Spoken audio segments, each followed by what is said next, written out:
Empezamos rápidamente el programa y lo vamos a hacer con el ingeniero Jorge Zapata Ríos, presidente de CONFIEP, porque es momento de empezar ya a prepararnos para lo que será el último mensaje de la presidenta Dina Boluarte.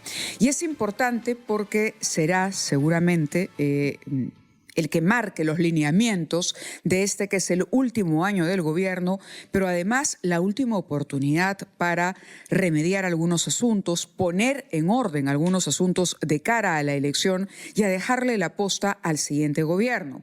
Eso y más queremos preguntarle al ingeniero Zapata, después de agradecerle, por supuesto, su presencia con nosotros esta mañana. Muy buenos días. Muy buenos días, Mávila y Fernando. Buenos días, señor Zapata. Gustos también. ¿Qué expectativas hay frente al mensaje o cuáles son los temas que usted cree no deberían ser excluidos ni quedar de lado más allá de la duración que vaya a tener el mensaje?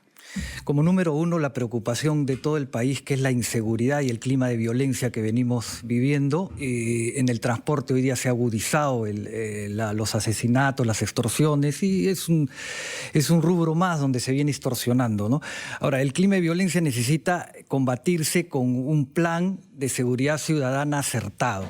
Yo creo que algunas cosas se están haciendo bien. En Patás se han hecho las cosas bien y hay que replicarlas en otros lugares del país, porque me llama el segundo tema, que es la minería ilegal, que es fuente, no nos olvidemos, de violencia, de delincuencia, de disputas entre bandas y de mucha violencia.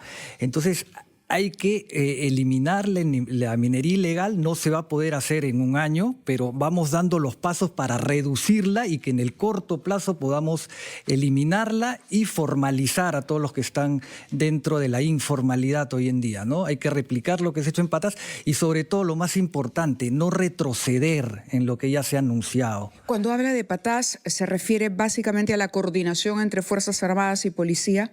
No solo a eso, sino que ha entrado la SUNAT, ha entrado la DISCAME, que se le ha dotado de logística, de oficinas y de personal para que puedan in situ ver si los transportistas tienen guías de remisión, hacerle el seguimiento y lo que se llama la trazabilidad del mineral a tratar, a llevar a las plantas de concentración, ¿no? Y hay que también entrar a las plantas de concentración del mineral.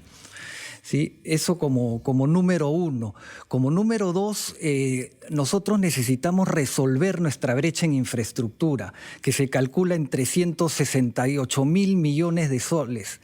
Eso no lo vamos a hacer si seguimos haciendo las cosas como las venimos haciendo hasta ahora. Tenemos hoy día 43.000 millones de soles en obras paralizadas.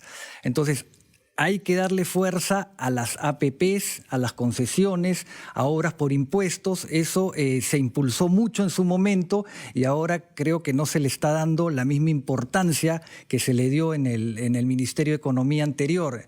Hay que retomar ese tema porque necesitamos infraestructura. Un país que no tiene infraestructura, le cortas las piernas para poder caminar, es decir, le cortas la viada para poder crecer. Claro, ayer justamente en una conversación, en una entrevista con algunos exministros también, ellos decían, imagínense que tenemos un nuevo aeropuerto, tenemos el megapuerto de Chancay, pero claro, avanzan las concesiones, avanza la parte privada, pero alrededor de ambos tenemos unas deficiencias graves en lo que usted señala, ¿no? Seguridad, infraestructura, pistas, caminos, interconectividad.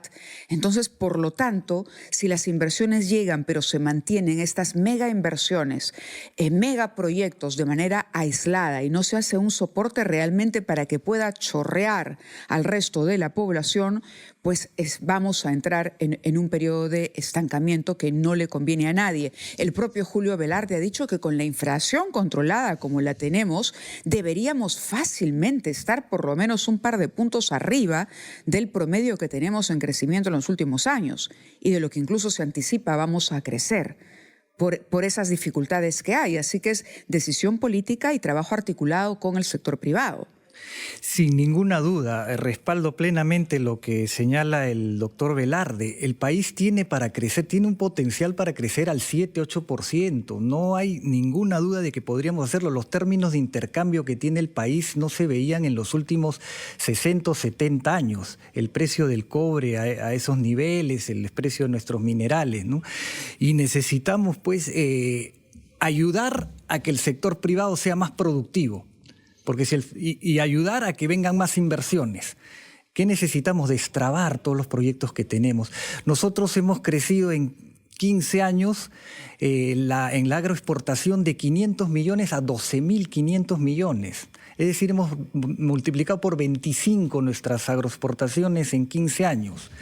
Y eso que no hemos hecho Chavimochic 3, no terminamos Olmos, no terminamos Majeciguas, no hicimos Alto Piura, no hicimos Chinecas. Si hubiéramos hecho todo eso, probablemente estaríamos por los 35.000, 40.000 millones de dólares en agroexportación, porque el suelo de la costa peruana es fabuloso. Tú le pones agua y crece de todo, y crece con unas productividades enormes, pero el Estado tiene que hacer la infraestructura que requerimos. Señor Zapata, desde que usted asumió hace ya algunas semanas o meses la presidencia de la CONFIEP, que es el gremio empresarial más importante del Perú, han planteado ideas en nombre del sector privado para contribuir con el crecimiento económico del Perú. Parte de ellas las ha retomado usted ahora oralmente. Pero hay una que es una papa caliente, además de las gravísimas que ya ha mencionado usted, como la minería ilegal, como la criminalidad y como el transporte. Hay una a la que prestamos poca atención, que sin embargo tiene que ver con la realidad social más grave de nuestro país, que es la informalidad laboral. Y ustedes han retomado la tesis de que hay que flexibilizar el mercado laboral al mismo tiempo que ampliar la protección social. Las dos cosas a la vez. Yo quisiera que nos dé algunas pistas sobre este tema que nadie quiere abordar frontalmente, porque ya vimos lo que pasó hace unos años con la ley Pulpín, pero es un problema real y no estamos mejorando en materia de formalización laboral. Sin ninguna duda, ese es un tema de agenda nacional y que debería ser política nacional, no política de Estado, no política de gobierno, porque tenemos que bajar nuestros índices de informalidad, que son muy altos, son más altos que el promedio de Latinoamérica. Entonces ahí tenemos dos pilares, ¿no? Uno es flexibilizar las normas laborales, pero para eso hay que hacer un trabajo, por eso hablo de una política de Estado, y ese trabajo consiste en convencer, en conversar, en dar ideas, en coordinar y en establecer hasta dónde podemos flexibilizar para que no tengamos pues después estos movimientos sociales en contra de las medidas que se dan, ¿no? Entonces hay que hablar del tema. El problema es que ni siquiera hablamos del tema.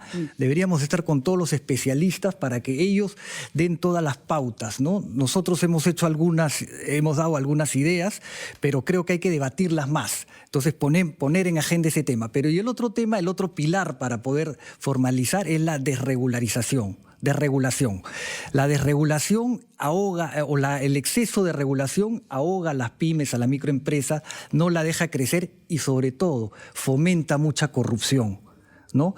Entonces las pymes, las microempresas están agobiadas por la SUNAT, por los alcaldes, por la SUNAFIL, por estas inspecciones técnicas, que a veces pues por no tener el extintor a los 50 centímetros o 60 centímetros como manda la norma le cierran el local, ¿no? Cosas de ese tipo que debemos eliminar. También había un paquete desregulatorio en ese sentido con la gestión anterior del MEF. Estamos pidiendo que se retome, estamos más que pidiendo, exigiendo que se retome porque tenemos que ir a esa desregulación que es importante para el país. ¿Qué le diría a usted también como representante de los empresarios a tantos trabajadores en el Perú que hoy, por ejemplo, a causa de esa informalidad que tenemos, no gozan de ningún tipo de beneficio social o que están subempleados? ¿Qué decirle a ese trabajador? La clase media ha retrocedido en el Perú. Si bien es cierto hay una inflación controlada, también es verdad que los sueldos no se han incrementado, que la gente tiene dificultades, que la pobreza urbana aumentó y que la informalidad castiga mucho a la larga. Castiga porque no hay beneficios sociales, porque no hay derechos elementales para poder trabajar, digamos, bajo una serie de normas, pero sobre todo por la preocupación de acceso a servicios de salud, acceso a una pensión justa, por ejemplo. ¿Cómo hacer? ¿Qué sugerencias puede plantear la CONFIEP para no solo flexibilizar, digamos, el sistema laboral de manera de no hacer una planilla excesivamente cara que no permite el crecimiento de las empresas ni que haya más empresas formales, pero al mismo tiempo también cumplir con esos trabajadores que a la larga impulsan ese desarrollo integral? Sí, número uno, no debemos poner el tema o esconderlo bajo la alfombra. Hay que tratarlo, conversarlo, y yo felicito la pregunta porque nos hace justamente hacer lo que tenemos que hacer, ¿no? Conversar sobre el tema. A ver, bien se ha dicho, hay personas que trabajan que no tienen un solo derecho laboral. O sea, no tienen una pensión a futuro, no tienen un programa de salud, no tienen feriados, no tienen AFP. liquidación, no tienen nada, ¿no? No tienen absolutamente nada. Entonces, hay que explicar, hay que hablar con los técnicos para ver cuánto se le puede dar poco a poco a esas personas para que vayan formalizándose con algunos derechos elementales primero y poco a poco ir llegando a los derechos que tienen todos los trabajadores, ¿no?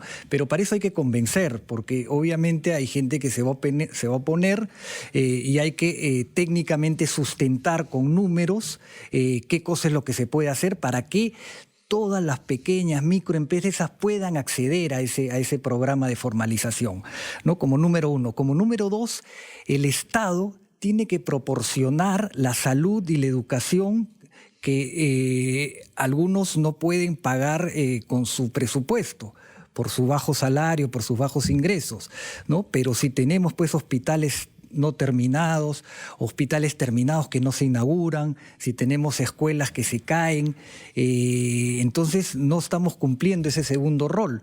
Pero perfectamente si el Estado pudiera hacerlo, construir los colegios, los centros educativos necesarios y los hospitales, postas médicas necesarias, toda esa gente se atendería en estos centros y acudiría a esos centros de educación, ¿no? Mávila, estaba leyendo hace poco, el Perú ha crecido en su presupuesto público desde el año 92 de 7.000 millones a 250.000 millones. Fíjense ese salto de 7.000 millones a 250.000 millones de soles, pero no somos capaces de poner al servicio del ciudadano la infraestructura, los colegios para la educación, las postas y los hospitales para la salud, ¿no? Cuando uno habla con los ministros, y aquí voy terminando para que Fernando haga la pregunta, ellos dicen, pero hemos invertido más, hemos destinado más recursos. Leía a David Tuesta, por ejemplo, que él dice entre el 19 y el 24, por ejemplo, sí, en efecto, se ha invertido mucho más, pero a la hora de analizar la calidad de la salud, la calidad de la educación, estamos en el año 19. Ojo con ello. Entonces, ¿qué pasó? ¿O se invirtió mal? ¿O qué sucedió? ¿O se regaló el dinero a personal que no estaba capacitado? Hablo de los incrementos, por ejemplo, permanentes, que son el caso de los maestros, por ejemplo, pero sin someterlos ya a un examen que permita que el salto no sea solo en cemento, sino que el salto sea cualitativo también. Sin ninguna duda, y ahí tenemos retrocesos también porque íbamos mejorando poco a poco. En las pruebas PISA hace 5 años, 7 años mejorábamos, ¿no? Poquito a poquito íbamos escalando. Ahora hemos retrocedido, ¿no? Y los maestros han visto incrementados sus salarios, sus sueldos en los últimos años, pero hay una política que no entiende que la educación tiene que estar al servicio del niño, del educando, ¿no? Y eso implica buena calidad de educación, implica que el profesor se capacite, se actualice y esté a la altura de las circunstancias. Hoy día los sueldos, el Perú está haciendo un esfuerzo por pagarle mejor a los profesores, pero eso se tiene que ver reflejado en el aula también, ¿no? Señor Zapata, usted adquirió notoriedad por haber impulsado en el sector en el que estaba antes usted, la Cámara Peruana de la Construcción, una actitud de diálogo permanente y sistemático con los sindicatos. El gremio de los empresarios y los sindicatos tenían un enemigo común, que era la criminalidad que extorsionaba en las construcciones que había en nuestro país. Y ustedes sacaron adelante y dieron un ejemplo al país de los resultados concretos del diálogo en beneficio de los trabajadores y de la inversión privada. Luego ha pasado a la CONFIEP y tengo entendido que esa misma actitud intenta usted aplicarla, y una de las expresiones de esta actitud es haber promovido que se reactive el Acuerdo Nacional por lo menos para que todos los sectores puedan discutir sobre seguridad ciudadana. Y eso es tanto más importante que vemos a los partidos políticos callados, la academia en general callada, pese a que vamos a recibir ahora, dentro de un momento, a un profesor de la Universidad del Pacífico que ha escrito un libro sobre el Tren de Aragua. Yo quisiera que nos hable una palabra sobre el esfuerzo que usted, como presidente de la CONFIEP, está llevando a cabo para que se reactive el acuerdo nacional, por lo menos en un sector que merece que todos estemos representados, porque es un problema que nos concierne a todos. Así es, en el Acuerdo Nacional nos estamos reuniendo todos los lunes a las 10 de la mañana porque queremos sacar un documento en consenso nacional con una propuesta para combatir la inseguridad y la violencia que estamos viviendo en el país. Entonces están invitando a diferentes actores, va Defensoría del Pueblo, va el Instituto Peruano de Planificación, va la Fiscalía, va el Poder Judicial, y a los representantes del Congreso se les ha invitado, van algunos, nos gustaría que vayan más, porque hoy día lo que estamos discutiendo es todas las normas que se han dado en el Congreso que según Fiscalía y según otras instituciones no ayudan al combate contra la inseguridad ciudadana.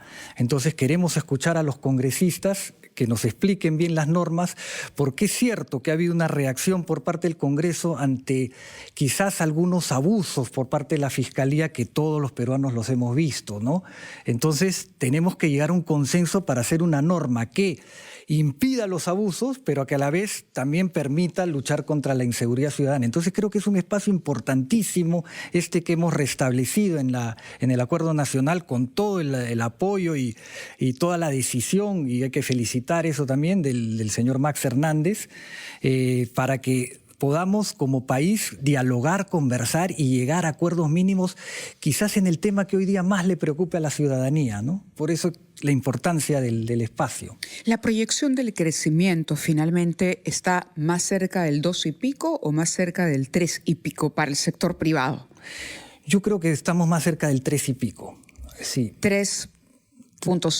3.2. 3.2, poco más de 3. Sí. Ahora, Julio Velarde decía, espero que mi sucesor en un evento de la Cámara de Comercio mantenga también la inflación controlada. Y uno dice, enhorabuena que tenemos a Julio Velarde. Pero ¿ese es un tema que preocupa al sector privado? Mire, ¿A la empresa? La verdad que a mí personalmente no me preocupa y con los empresarios que hemos conversado sobre el tema, no, porque hay que reconocer la calidad, el esfuerzo y la constancia que ha tenido Julio Velarde, pero yo creo que tenemos excelentes economistas con la misma idea y con el mismo convencimiento de la importancia de mantener políticas en el Banco Central de Reserva que permiten que lleguemos a estos números, que ¿no? inspiren ese mismo respeto y consideración, porque está claro que dada la reputación, el prestigio, que es importante en este caso, hemos finalmente, creo que los peruanos, la mayoría de los peruanos coincidimos en que su presencia ha sido sumamente valiosa para garantizar esa inflación baja al punto de haberlo protegido de embates políticos. Así es, y no solo la inflación baja, ¿no? Las reservas internacionales que tenemos, ¿no? El tipo de cambio que tenemos, que es el más sólido de toda la región, ¿no? Realmente el Banco Central ha hecho un trabajo fabuloso, pero ahí hay un tema que es bien importante que también debe servir de ejemplo. Julio Velarde es la persona más adecuada para dirigir el Banco Central de Reserva, sin ninguna duda, pero adicionalmente ha estado 15 años en el banco. Entonces, esos tiempos largos en que un funcionario permanece ayudan a que las instituciones vayan mejor, ¿no? Yo quisiera, por mi parte, terminar con una pregunta sobre un sector específico, que es el sector petrolero. Por una parte, tenemos un debate sobre la empresa Petroperú y las reestructuraciones financieras sucesivas que ha solicitado por parte del Estado.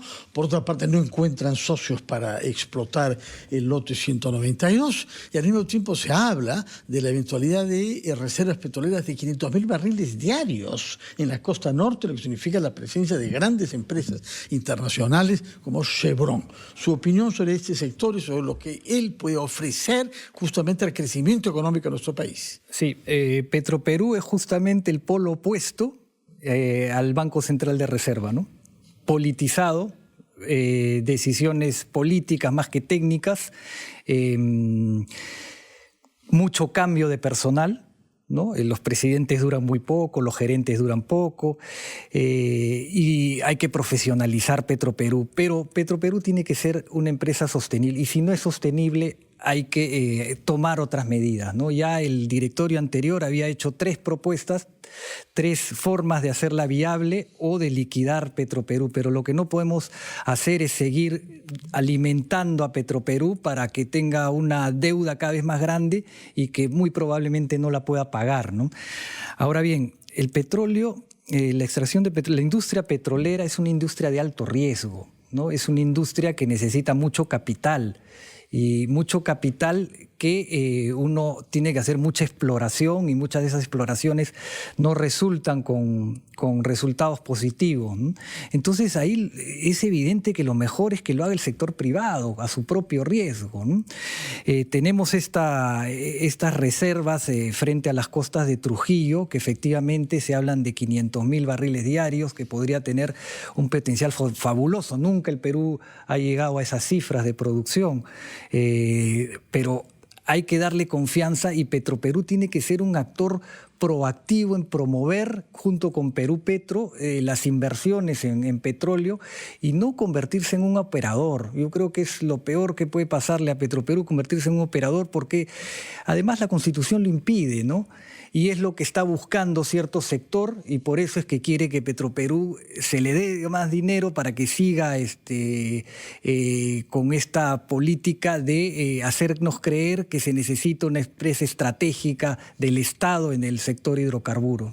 Señor Zapata, muchísimas gracias por estar acá, por hablar en su calidad de presidente del CONFIEP, repito, el gremio empresarial más importante y más representativo de nuestro país. Quedan temas pendientes, como su voluntad de acentuar su presencia en las regiones, cosa que ya había promovido antes. La próxima vez conversaremos sobre este tema. Por el momento creo que hemos aprovechado bastante de la experiencia y de la visión del señor Zapata, presidente del CONFIEP. Muchísimas gracias por estar con nosotros.